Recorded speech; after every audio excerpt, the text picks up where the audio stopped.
আসসালামু আলাইকুম। তো পাখি ইউটিউব চ্যানেলে আপনাদের সবাইকে স্বাগতম। চলে আসলাম নতুন আরেকটা ব্লগ নিয়ে। তো সবার কাছে অনুরোধ রইল, যারা আমার ভিডিওটা দেখেন, দেখে যদি ভালো লাগে প্লিজ লাইক, কমেন্ট আর আপনাদের বন্ধু-বান্ধবের কাছে একটু শেয়ার করে দিন। আর আমার চ্যানেলটা সাবস্ক্রাইব করে দেবেন। এটাই আপনাদের সবার কাছে অনুরোধ করা। তো এই যে সকালবেলা ঘুমাই থেকে উঠে গেছি, উঠা তারপরে রুটি বানাইতে চলে আসছি। তো রুটি তো এটা আমাদের মানে নিত্যদিনের হয়তো বা একটা খাবার। রুটি বানাইতে হয় কিংবা ভাত রান্না করতে হয়। তো আমি আজকে ভাত রান্না করি নেই। তো কালকে তরকারি ছিল, ভাজি ছিল, ওইগুলি দিয়ে রুটি আজকে খাবো। তো রুটি বানাইতেছি, আপনাদের ভাই বলতেছে যে আমার পেটটা ভালো না, রুটি বানাই দাও তাহলে আমি রুটি খাবো। তো রুটিগুলি বানাই নিতেছি কুটু কুটু করে। তো এদিকে কি করে, এইখানে দাঁড়ায় রুটি বানাইলে চুলার সামনে মানে চুলায় রুটি ভাজতে দিয়ে এলে ওদিকে হয়তো বা যায় আমার রুটি পুড়ে যায়, না হলে মনে করেন চুলা বন্ধ হয়ে যায়, এরকম একটা সমস্যা হয়ে যায়। তো এই যে কুতু কুতু করে রুটিটা বানিয়ে নিতেছি আর আপনাদের সাথে শেয়ারও করে নিতেছি। তো এরপরে আর আজকে দুপুরে রান্নাবাড়া কোনো কিছু শেয়ার করবো না, কারণ আমি দুপুরে কোনো রান্নাবাড়া করি নেই। যেহেতু যে কালকে তরকারি ছিল, ভাজি ছিল, তারপর ডাল ছিল, তো ওইগুলি দিয়েই দুপুরে খাওয়া দাওয়া করবো। বেশি করে আছে তো, তো দুপুরে আর রান্নাবাড়া করবো না কোনো কিছু। একদম রাত্রেবেলা যায় রান্নাবাড়া করবো।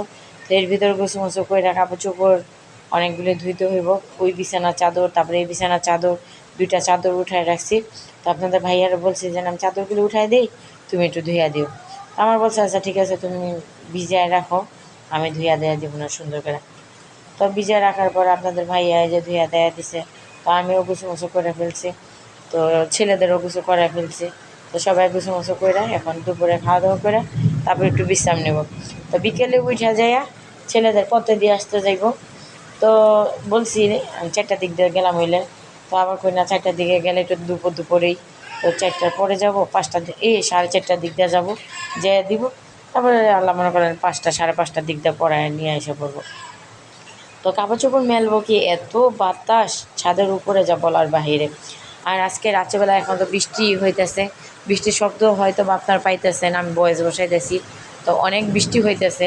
তো এর ভিতরে মনে করেন আমি ভিডিওটা আরও আগে ছাড়তাম, এ বয়েস বসাবো যেন এত বৃষ্টি যা বলার বাহিরে, জানালার পাশে দাঁড়াইতে পারি না, কিংবা রুমের ভিতরে বইলে মনে করেন চমচম একটা শব্দ হইতেছে। তো ভালোই লাগতেছে, খারাপ লাগতেছে না। তো ওইটা সবাই আপনাদের সাথে আজকে আমি ভিডিও ক্লিপটা শেয়ার করবো। তো এই যে কাপড় চোপড়, এতগুলি কাপড় চোপড় ধুয়েছি যা বলার বাহিরে। তো আরেকটা চাদরে যে আমার ঘাড়ের উপরে রেখে দিছি, তো এই চাদরটাও ওদিকে আবার পরে মেলা দিব, আর এদিকে এইগুলি মেলা দিতেছি। তো দেখেন জামা কাপড় মেলবো কি, জামা কাপড় সব ঘুরে এসে পড়ে বাতাসের ঠেলে, এরকম লাগতেছে। তো বললাম কুতুর কুতুর করে এইগুলি করে নিতেছি।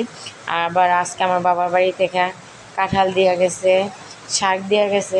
তো দিয়া গেছে কি আমি যে নিয়ে আসছি ওই বাসার থেকে, মা এসে ফোন দিছে, বলছে যে না আঙ্গ বাসায় আমি তরকারি আনছি, ওইগুলি লিয়ে যা। তো মানে মা যখন এসে ফোন দিছে তারা তো যাইতেই হইব। পরে আবার যাইয়া নিয়ে আসছি, একটা জালি কুমড়া দিছে, তারপরে হলো উস্তা দিছে, শাক দিছে, কাঁঠাল দিছে। তো এইগুলি অনেকগুলি সদাই পাতি দিছে।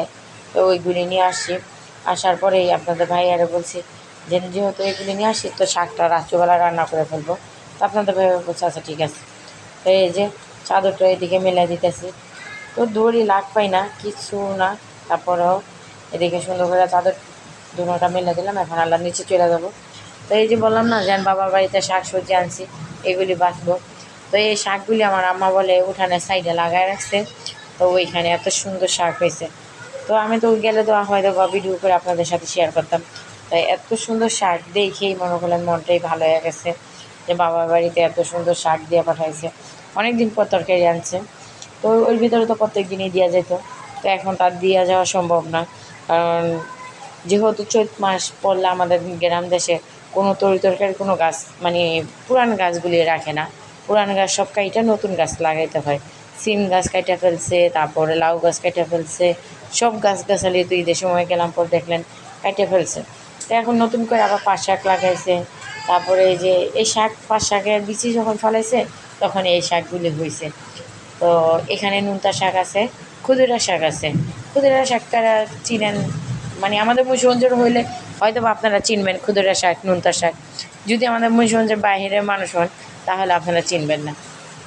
তো এই যে এইগুলি এখন ঢালছি, ঢালার পরে এই যে আপনাদের সাথে দেখা দিয়েছি এই কাঁঠালটা কালকে রান্না করব। কাঁচা কাঁঠাল আমার অনেক দিন ধরে ইচ্ছা করতেছে যে কাঁঠালের তরকারি রান্না করে খাবো। তো কই পাবো, আমাদের তো আর এখানে কিনতে কাঁচা কাঁঠাল পাওয়া যায় না। তো এই লেগে আমারও বলছি যে বাইতে গেলে আমার লাগে একটা কাঁচা কাঁঠাল নিয়ে যাবো। তো আমার বোনেরা আগেই বলছে যে তুই যদি কাঁচা কাঁঠাল খাস তাহলে তোর পাকনা কাঁঠালের ভাগ কম হইব। আমি বলছি আচ্ছা ঠিক আছে, যেটা যদি কম হয় তো হইব, সমস্যা নেই গে। তা আমার কাঁচা কাঁঠাল দিতে হইব, আমি একটা কাঁচা কাঁঠালের তরকারি খাবো। তো গেছে বছর তো একটা কাঁচা কাঁঠালের তরকারি খাইছিলাম আমি নিচে থাকতে, ওইটা তো আপনাদের সাথে শেয়ার করছিলাম। হয়তো ওই ইউটিউব চ্যানেলে ভিডিওটা আপলোড করছি নাকি শিউর মনে নেই, শুধু আমার ফেসবুক পেজে ওইটা আপলোড করছিলাম। তো এই যে এখন আবার এইগুলি করে আনি। তো বাবার বাড়ি থেকে একটু ডাইলও দিয়ে দিছে। তো কালকে সকালে বড় ডাইল ভুনা করব আর রুটি বানাবো, তো ওইগুলি খাবো। তো তো এই জন্য আমি ডাইলেগুলি বলছিলাম বড় ছেলেরা ভিজা রাখতে, এখন ওই যে হ্যাঁ পোটলা টাইনা টাইনা শিখতেছে, ডাইলে গেলে ভিজে যাবো। আর মেজো ছেলে আমাদের সাথে বসে বসে বসে এখন শাক বাইসা দিতেছে। তো এই যে শাক বাইসা বসে একদম রান্না করতে চলে এসে বসছি। তো এই যে এখন পেঁয়াজ কাঁচামরিচ রসুন সব কিছু দিয়ে বসাই দিলাম, সাথে লবণ দিয়ে দিলাম। তো এটা যখন সিদ্ধ হয়ে আসবো তারপরে হলো একটু গুতাই দিব। আমি হলো ডাল গুঁথনি দিয়া এটা গুতায় তারপর রান্না করি। তো ক্যামেরাটা উল্টা করে দিয়েছিলাম, আবার এই যে এখন ঠিক করলাম। তো এই আপনাদের সাথে বক বক করতে করতে বৃষ্টিগুলো আরও বাড়তেছে, গুরুম গুরুম শব্দ আপনারা হয়তো বা আরও পাইতেছেন। তো কি বলবো বলেন, কিছু বলার নাই। তো এই যে দেখে শাকটা আমার হয়ে আসছে, এখন সে করে দেবো। তো আমার যেহেতু এই রুমে চাদর চুদর উঠাই ধুয়ে ফেলছি, তো এই রুমটা এখন গোছাবো। তো আমার ভাই না আসবো বললাম, তো বাইক না আসবো দেখে লেগে তাড়াতাড়ি রুমটা এখন আমি গোছায় গেছে, চাদরটা বিছাই দিই। নাহলে বাইক না এসে আবার ঘুমাবো কীভাবে, যে বলবো না যে না আন্টি এই মামিরা কত নোংরা, বিছানাতে চাদর বিছায় নাই, কিছু করে নাই। তো এই জন্য আমি আবার তাড়াতাড়ি এই রুমে এসে বসছি এখন চাদরটা বিছানোর জন্য। তো ওই যে মেজো ছেলে চাদরটা এনে দিছে, এখন বিছানাটা ঝাড়বো। ওই চাদরটা দিয়ে ঝাড়ু নেই, ঝাড়ু ইয়ে হয়ে গেছে, নষ্ট হয়ে গেছে শলা ঝাড়ু, ছেলেরা কাঠে খুলতে খুলতে একদম নষ্ট করে ফেলছে। তো এখন আবার একটা ঝাড়ু কিনে আনতে হবে। তো আমি চাদরটা দিয়ে সুন্দর করে ঝাড়ে নিতেছি। তো এটা দিয়ে ঝাইরেই এখন বিছনা চাদরটা বিছাই দেবো, আর বালিশগুলো চাই না সুন্দর করে গোছগাছ করে নেব রুমটা একদম। তো আমি তো অনেক ভক ভক করি, হয়তো বা আপনারা কেউ আমাকে পছন্দ করেন, কেউ পছন্দ করেন না।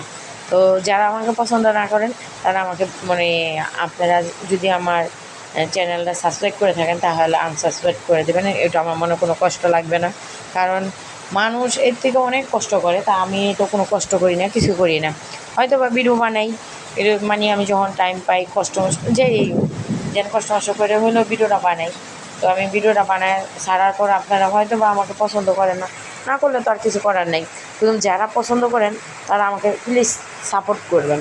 আপনারা যদি আমাকে সাপোর্ট না করেন তাহলে কোনো আমি সামনের দিকে আগে যেতে পারবো না, এটাই সবার কাছে অনুরোধ রইল। তো বক বক করতে করতে আমার ভিডিও পরে শেষ পর্যায়ে। তো আজকে নতুন ভিডিওটি এ পর্যন্ত, আল্লাহ হাফেজ।